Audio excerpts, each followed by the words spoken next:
Thank you. That was wonderful. Gracias, eso fue maravilloso. We're so blessed. Somos tan bendecidos y es un privilegio estar juntos con ustedes el día de hoy. Gracias por lo que hacen, les amamos y me encanta servir con ustedes.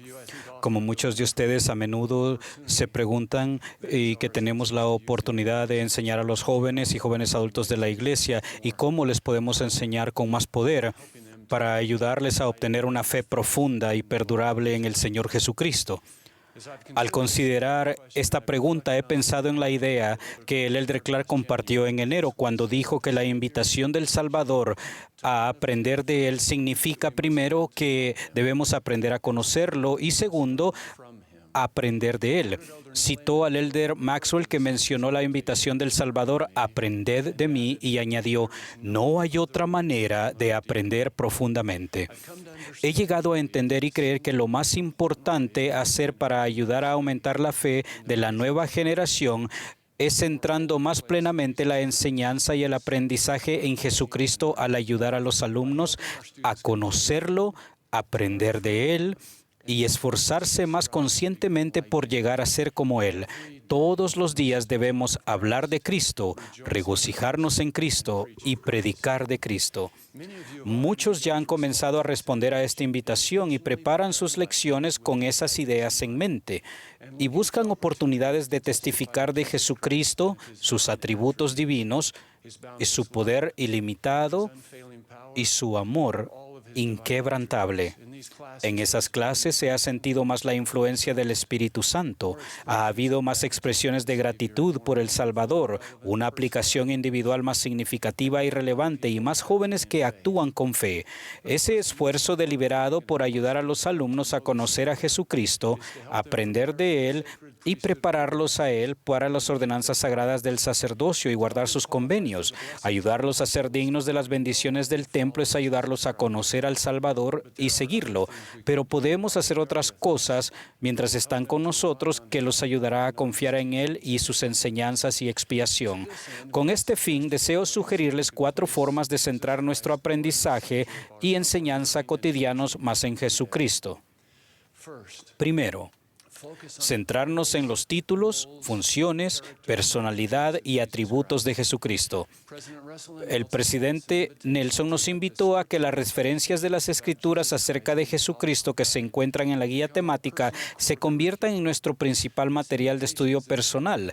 Esa invitación tiene la intención de ayudarnos a ir más allá de conocer lo que Jesús hizo y ayudarnos a conocerle, sus atributos y también su personalidad. Por ejemplo, uno de los títulos de Cristo es Creador.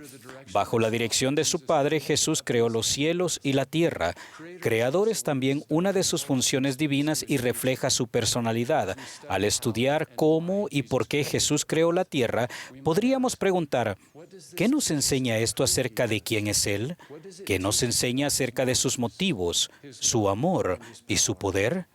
¿Qué atributos divinos del Salvador se revelan en su función de creador? Tal vez recuerden que el presidente Boyka Packer era un artista de talento a quien le gustaba tallar pájaros de madera. Un día iba en un auto conducido por el Elder Theodore Tuttle y una de sus tallas estaba en el asiento de atrás. En un cruce, el Elder Tuttle frenó bruscamente y la talla se cayó al suelo y se hizo pedazos. El Elder Tuttle estaba desolado, pero el presidente Packer no. Sencillamente dijo, olvídelo, yo lo hice, yo puedo repararlo, y así lo hizo. Lo hizo más resistente e incluso lo mejoró un poco. El presidente Packer explicó, ¿quién lo hizo? ¿Quién es su creador? No hay ningún aspecto de su vida que se deforme o se rompa y que él no pueda reparar, y lo hará. Cuando nuestros alumnos entiendan la función de creador de Jesús y mediten acerca de los relatos de las Escrituras que dan testimonio de su increíble poder para reparar y sanar sus creaciones, su corazón anhelará sentir ese poder y esa promesa en su vida. Entonces actuarán con fe a fin de experimentar su increíble poder para reparar lo que se ha roto en ellos. Otro de los títulos sagrados de Jesucristo es Redentor. Las Escrituras lo mencionan en esa función 930 veces. ¿Qué nos enseña ese título sobre su personalidad y atributos? ¿Qué significó su poder redentor para Alma, Saulo y la mujer acusada de adulterio? ¿Qué significó para Mateo, el publicano y autor del Evangelio? Me parece interesante que el llamamiento de Mateo a los 12 aparezca en el mismo capítulo que los relatos que hablan de Jesús haciendo milagros y sanando toda enfermedad y dolencia en el pueblo. El motivo de esos milagros, según escribió Mateo, era que Jesús tuvo compasión. Pero ¿por qué es Mateo el único autor de los evangelios que incluye su llamamiento en medio de esos milagros? Tal vez fuera un relato cronológico, pero creo que hay algo más que podemos aprender. ¿Es posible que Mateo reconociera que el mayor milagro de Jesús fue rescatarnos?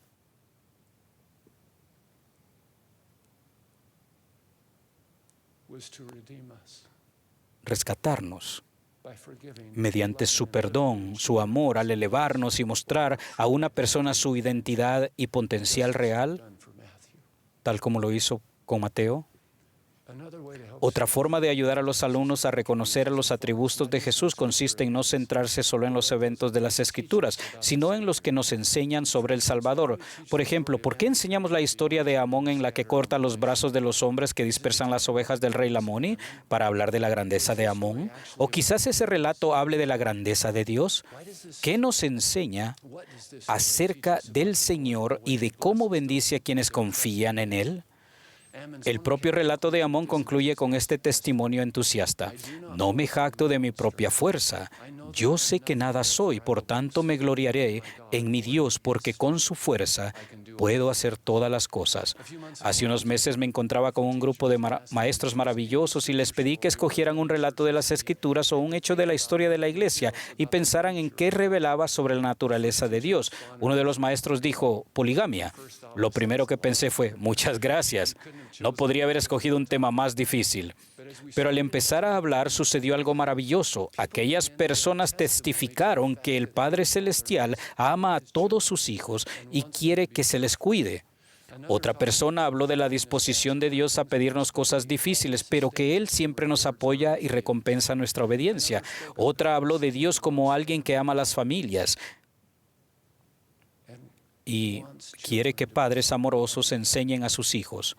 A medida que continuaba la conversación, me di cuenta de que el Espíritu estaba testificando de la naturaleza y personalidad de Dios. Nos sentimos más cerca del Padre Celestial y de su Hijo Jesucristo, y llegamos a conocerlos y amarlos un poco más. Jesucristo es nuestro Creador, Él es nuestro Redentor y Libertador, amoroso, misericordioso y compasivo. Él es Emmanuel, el Cordero de Dios, el Mesías, el Santo de Israel y el autor y perfeccionador de nuestra fe. Al centrarnos en sus títulos, funciones, personalidad y atributos, el Espíritu testificará de Él y aumentará la comprensión y el amor por la persona que Él es, así como el deseo de llegar a ser como Él. Segundo, una segunda forma de centrar nuestra enseñanza en Jesús consiste en reconocer y recalcar que Él es el ejemplo perfecto, es la personificación y la expresión de todos los principios del Evangelio.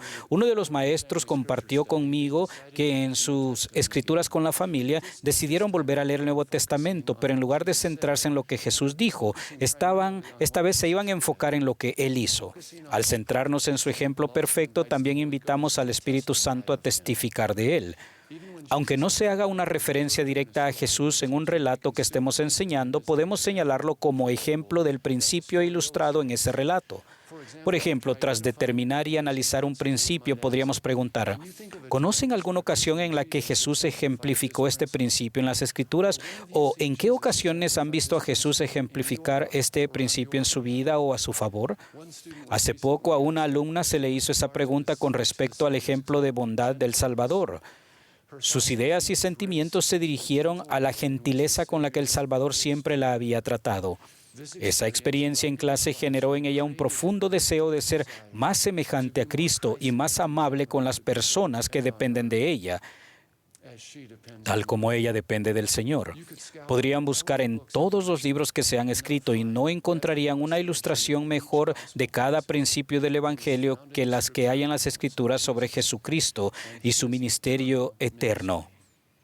El meditar sobre los ejemplos del Señor en sus funciones como Jehová, el Cristo mortal y el Salvador resucitado, aumentará el poder y capacidad de los alumnos para actuar eficazmente y en rectitud.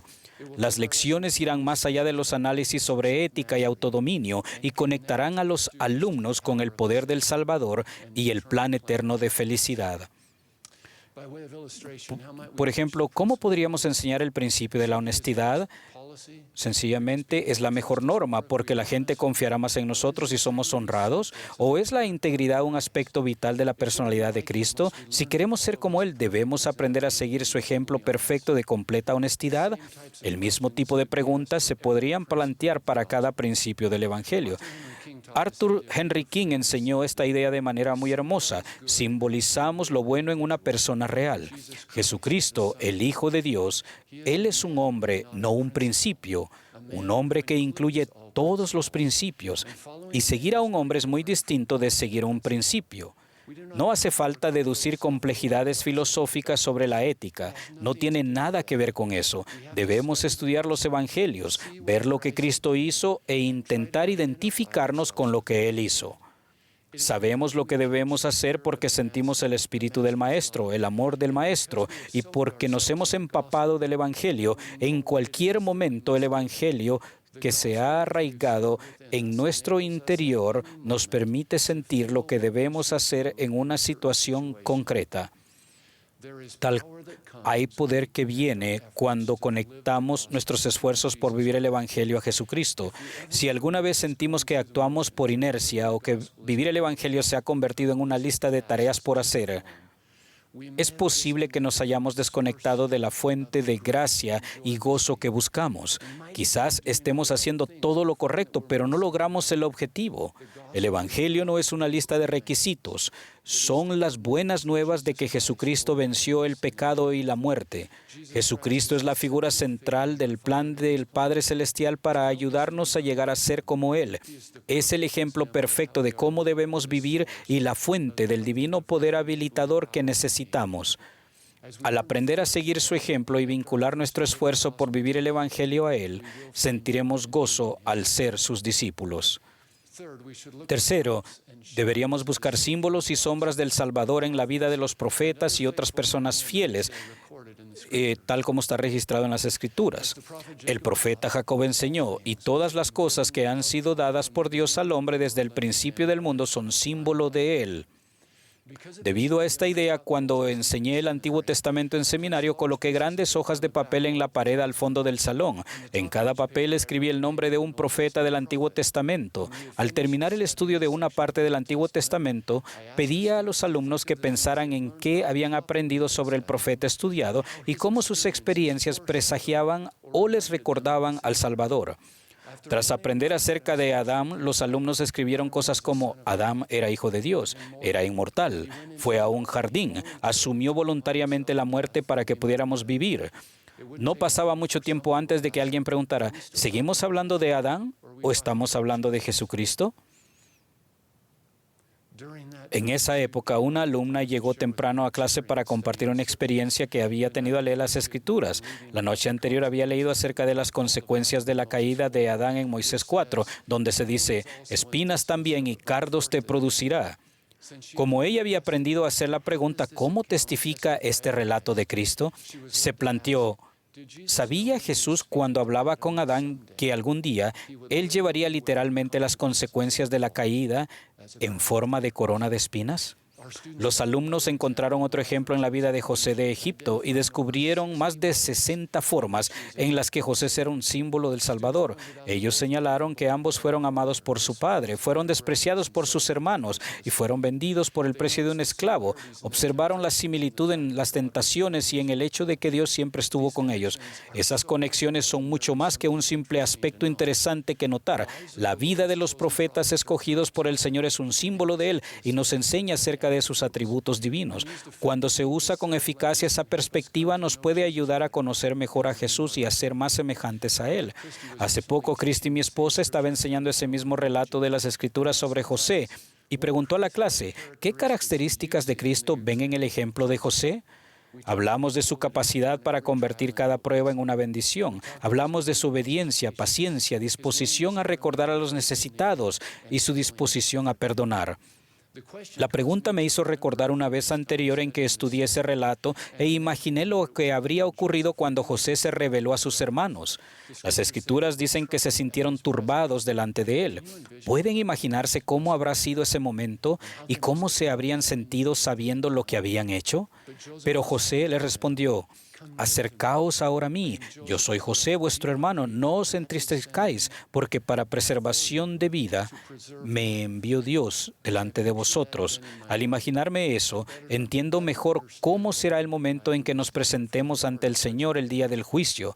Ciertamente puedo imaginarme que recordaremos nuestros pecados y tal vez nos sintamos turbados en su presencia, pero puedo imaginarlo a Él diciendo mientras nos levanta al estar de rodillas: acercaos ahora a mí, soy vuestro hermano. Dios me envió para preservación de vida. Cuando nos centramos en los símbolos y las sombras de Jesucristo, a los alumnos les podemos ayudar a reconocer sus atributos y características mediante preguntas como: ¿qué características de Cristo ven en la vida de este profeta? ¿En qué ocasiones han sido bendecidos porque Jesús posee este atributo? ¿O de qué manera ha demostrado el Salvador esta característica a su favor? ¿Cómo les ayuda esto a conocerlo y amarlo todavía más y adquirir este atributo? ¿Qué han aprendido sobre su Padre Celestial y Jesucristo que los inspire a actuar con fe para seguirlos? Y cuando los alumnos dan respuestas como orar o leer las Escrituras, estaría bien que los ayudáramos a vincular esas acciones con el Padre Celestial y Jesucristo, mediante preguntas como: ¿cómo cambiarán sus oraciones al saber con quién están hablando? ¿Cómo estudiarán las Escrituras para que los ayuden a conocer mejor al Salvador y a ser más semejantes a Él?